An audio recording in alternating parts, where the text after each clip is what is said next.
the energy efficiency of KAIST's piezoelectric nanogenerator has increased by almost 40 times, one step closer toward the commercialization of flexible energy harvesters that can supply power infinitely to wearable, implantable electronic devices.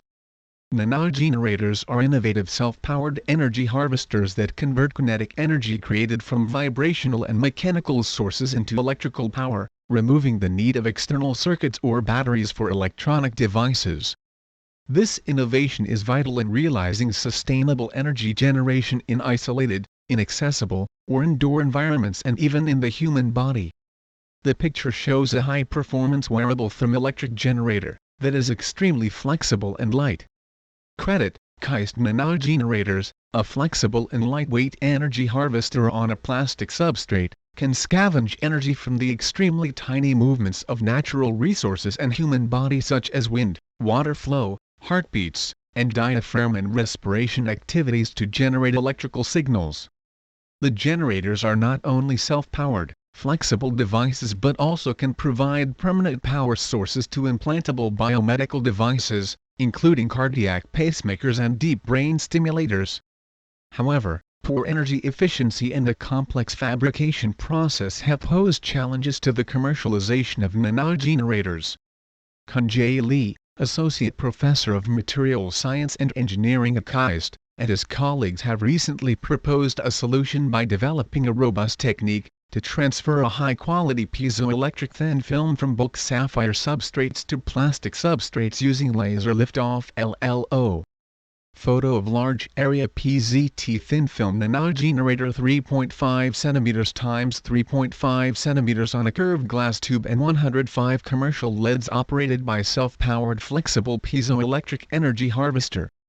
Credit, KAIST applying the inorganic-based laser lift-off (LLO) process. The research team produced a large area PZT thin film nanogenerators on flexible substrates 2 cm by 2 cm. We were able to convert a high output performance of 255 from the slight mechanical deformation of a single thin plastic substrate. Such output power is just enough to turn on 100 LED lights, Kunjae Lee explained. A thermoelectric generator developed as a wristband. The generator can be easily curved along with the shape of human body. Credit, KAIST. The self-powered nanogenerators can also work with finger and foot motions. For example, under the irregular and slide bending motions of a human finger, the measured current signals had a high electric power of 8.7 micro-A. In addition, the piezoelectric nanogenerator has world record power conversion efficiency, almost 40 times higher than previously reported similar research results, solving the drawbacks related to the fabrication complexity and low energy efficiency. Lee further commented, building on this concept, it is highly expected that tiny mechanical motions, including human body movements of muscle contraction and relaxation, can be readily converted into electrical energy and, furthermore, acted as eternal power sources. KAIST's thermoelectric generator can be bent as many as 120 times, but it still shows the same high performance. Meanwhile, a new battery that can be used in wearable devices was also developed in Korea. It uses heat from the body to convert into power and is known as a flexible thermoelement. There's a difference of about 10 degrees Celsius between the human body and the surrounding area. Because of this, the thermoelement creates an electric current, and this in turn transforms heat into electricity through a power circuit. Just by sticking the device onto your arm, you can see power being generated.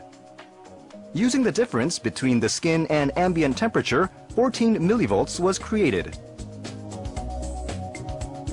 By making it with glass fibers, people can wear it just like regular clothing because it's so light. The results of this study made it onto the online edition of Energy and Environmental Science last month. You can use it multiple times without it deteriorating from heat, and it's reliable and easy to use. So we're planning on commercializing it within the next 3 years.